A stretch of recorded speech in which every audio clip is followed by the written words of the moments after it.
नमस्कार किसान भाइयों, स्वागत है आपका फिर से एक नए वीडियो में। किसान भाइयों, जैसा कि जो भी मैं पूर्वानुमान बताता हूं वो लगभग 90 से 95% तक सटीक साबित होता है। जैसे कि मैंने जो भी पिछला पूर्वानुमान बताया था वो भी 90 से 95% सटीक हुआ है।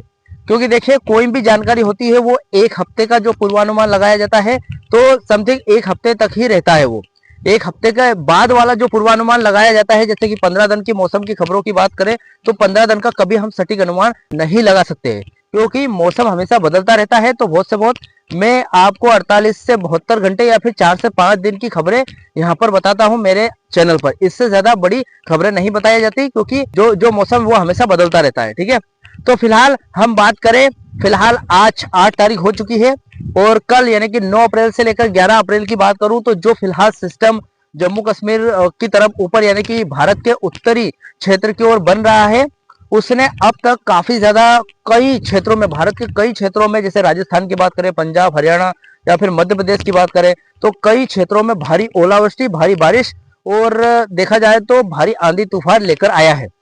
मैंने जैसे कि कल 7 तारीख को बात की थी, जो तूफान है वो भारत के कई राज्यों में ओलावृष्टि कर सकता है, वो बहुत ही हद तक सही साबित हुआ है।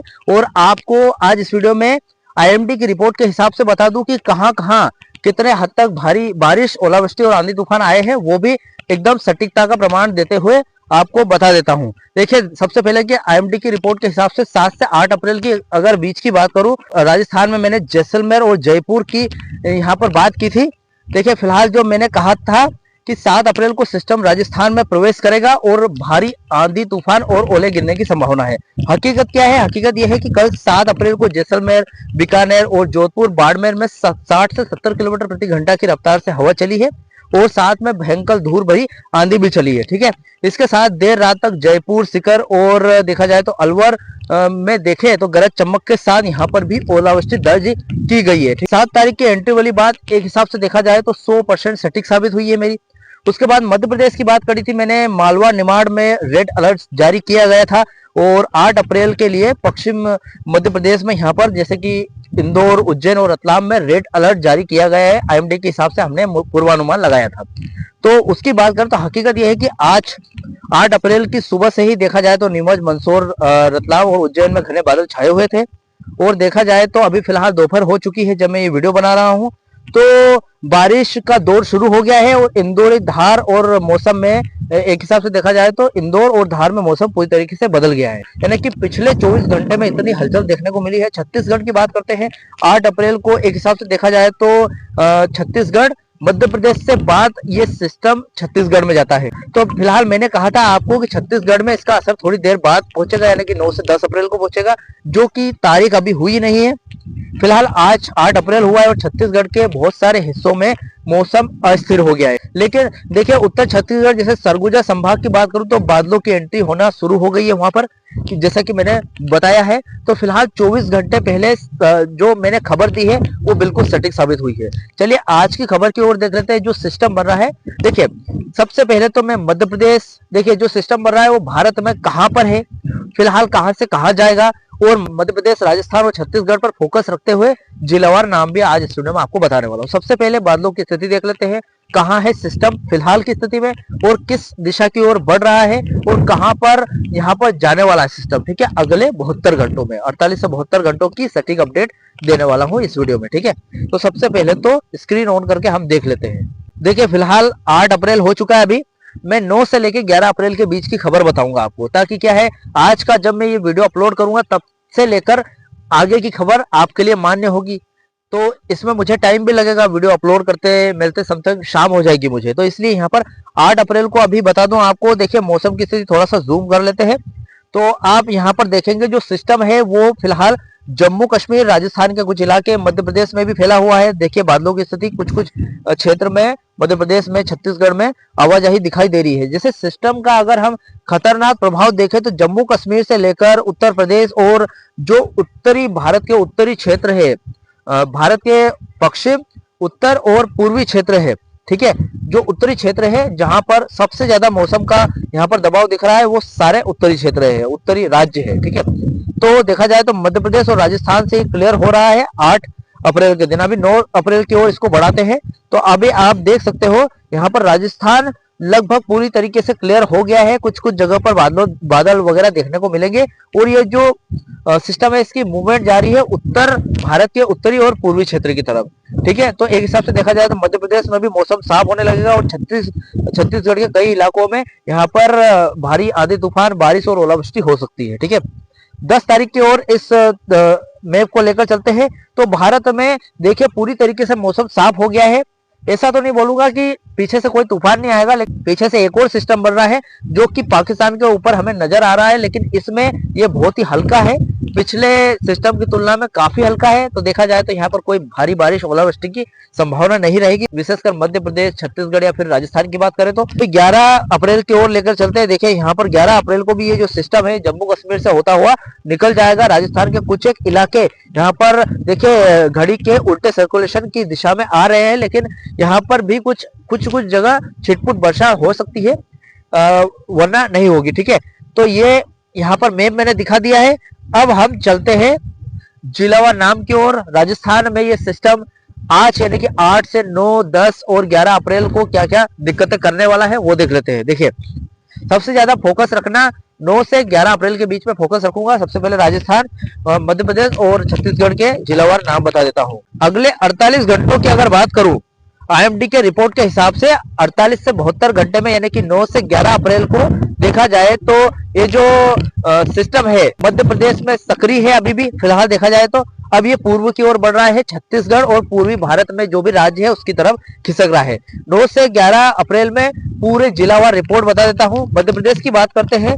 सबसे पहले तो मध्य प्रदेश में ये जो सिस्टम है इसका निकास हो रहा है और तापमान में वृद्धि होगी, क्योंकि ये सिस्टम मध्य प्रदेश से बाहर जाएगा तो सिस्टम बाहर जाने की वजह से तापमान में अचानक से वृद्धि देखने को मिलेगी। 9 अप्रैल की बात करूं तो रीवा, सीधी, सिंगरौली, शहडोल और अनूपपुर में हल्की बारिश के साथ, गरज चमक के साथ हल्की बारिश और कुछ कुछ जगहों पर बौछारें गिर सकती है। मौसम साफ रहेगा, 10 से 11 अप्रैल को मौसम साफ रहेगा। और जिलावार नाम की बताऊं तो इंदौर, उज्जैन, भोपाल, ग्वालियर और जबलपुर के आसपास के जितने भी गांव आते हैं ये इन जिलों के आसपास में आसमान पूरी तरीके से साफ रहेगा और धीरे धीरे लू की स्थिति बनेगी वहां पर। और हीट वेव के अलर्ट की बात करूं तो देखिए यहाँ पर हीट वेव का भी अलर्ट आया है, यानी कि लू चलने के आसार है।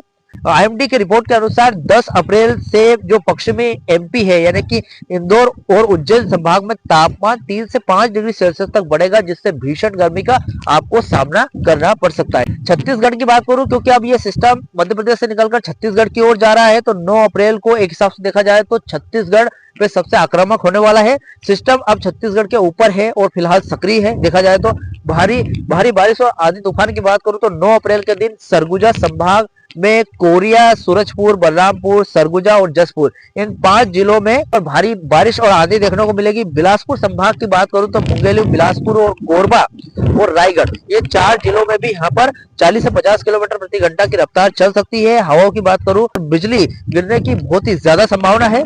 10 से 11 अप्रैल की बात करूं तो छत्तीसगढ़ में जो ये मौसम है धीरे धीरे साफ होने लगा, लेकिन उत्तरी जिलों में कहीं कहीं छिटपुट बारिश हो सकती है। अगर राजस्थान की बात करें तो राजस्थान में मध्य प्रदेश से पहले ही ये जो मौसम है पूरी तरीके से निकल चुका है, तो वहां पर अभी आपको गर्मी देखने को मिलेगी। फिलहाल राजस्थान में ये मौसम सक्रिय नहीं है, यानी कि ये सिस्टम सक्रिय नहीं है। अब देखिए छत्तीसगढ़ से निकलने के बाद पूर्वी भारत की ओर ये सिस्टम बढ़ेगा।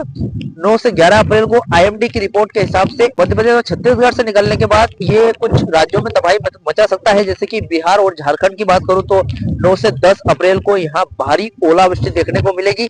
उसके बाद 60 किलोमीटर प्रति घंटा की रफ्तार से हवाएं चलेगी। अभी मेरे पीछे आप देख सकते हैं मेरे क्षेत्र में भी हवाएं जारी है, क्योंकि आज अभी 8 अप्रैल हुआ है और मध्य प्रदेश में इसका सक्रिय रूप देखने को मिल रहा है। आपको ठीक से आवाज भी नहीं आ रही होगी क्योंकि हवाओं की रफ्तार कुछ ज्यादा है। अभी ये जो सिस्टम पश्चिम बंगाल की बात करूं तो गंगा के तटीय क्षेत्रों में यहाँ पर थंडर स्टॉर्म बनने की पूरी संभावना है। 80 किलोमीटर प्रति घंटा की हवाएं चल सकती है, जिससे आंधी तूफान चलने का अंदेशा है। उत्तरी उड़ीसा में 9 अप्रैल के दिन ओले गिरने की प्रबल संभावना है, ज्यादा से ज्यादा संभावना बनेगी। 9 अप्रैल को उड़ीसा में सिस्टम ज्यादा सक्रिय रहने का पूरा अनुमान है। अभी बात कर लेते हैं क्या ये सिस्टम मध्य प्रदेश, राजस्थान और छत्तीसगढ़ और भारत से धीरे धीरे बाहर जा रहा है, तो इसके पीछे क्या एक और सिस्टम बन के आ रहा है या नहीं। सबसे पहली बात करूं तो आईएमडी ने एक और नए पश्चिम विक्षोभ की पुष्टि की है, जो कि देखा जाए तो एंट्री की बात करूं कि भारत में एंट्री होगी, ये जो सिस्टम है ये 11 अप्रैल के दिन उत्तर पश्चिम के हिमालयी क्षेत्र जैसे कि जम्मू कश्मीर हो गया, लद्दाख हो गया, इनमें से एंट्री करता हुआ भारत में घुसेगा। असर की अगर बात करूं तो ये मुख्य रूप से देखा जाए तो ये पहाड़ों में बर्फबारी करेगा, उसके साथ पंजाब हरियाणा में थोड़ा थोड़ा मौसम बदलेगा और जो तापमान उसमें 1 से 2 डिग्री सेल्सियस की गिरावट देखने को मिलेगी, क्योंकि बादल बढ़ेंगे तो इससे मौसम ठंडा होगा। सभी किसान भाइयों से विनम्र निवेदन है कि 8 अप्रैल से लेकर 11 अप्रैल के बीच में जो भी मैंने यहाँ पर राज्य बताए जहां पर मौसम भारी ओलावृष्टि, भारी आंधी और भारी बारिश यहाँ पर देखने को मिलेगी आपको, पूर्वानुमान जो भी मैंने बताया है उन क्षेत्र के आसपास अगर आप आते हो तो अगर आपकी फसल कटी है या फिर कोई फसल आप लगा रहे हो, जैसे कि गेहूं की बात करें तो गेहूं अधिकांश क्षेत्र में यहाँ पर बन चुके हैं, कट कर रेडी हो चुके हैं। तो ऐसा नहीं है कि फसल सब कट चुकी है, वैसे बहुत सारे किसान भाई ऐसे हैं जो कि सब्जी वगैरह का यहाँ पर खेती करते हैं, बहुत सारी सब्जी लगाई होंगी, तो उनमें भी भारी बारिश और ओलावृष्टि आदि तूफान से दिक्कत देखने को मिलेगी आपको। तो सभी किसानों से विनम्र निवेदन है कि ये जो वीडियो है 9 अप्रैल से लेकर 11 अप्रैल तक का जो मैंने मौसम का पूर्वानुमान बताया है, इसको आप इस वीडियो को अपने और किसान मित्रों के साथ व्हाट्सएप पर शेयर कीजिए, ताकि वो अपने इस नुकसान से 9 से 11 अप्रैल के बीच में जो भी ये पश्चिम विक्षोभ सक्रिय है, जिन भी मैंने यहाँ पर स्थान बताए आपको, जो जो यहाँ पर जिलेवार नाम बताए हैं, उन जिलों के आसपास अगर गांव में भी वो रह रहे हो तो वो सतर्क हो जाएंगे और नुकसान से बच जाएंगे। तो सभी को शेयर जरूर करना है इस वीडियो को, और भी सोशल मीडिया पर आप शेयर कर सकते हो जैसे इंस्टाग्राम, फेसबुक वगैरह पे। फिलहाल इस वीडियो में इतना ही, मिलते हैं और भी नई मौसम की गतिविधियों के साथ, जिलावार नाम के साथ। जय श्री राम, जय जवान, जय किसान।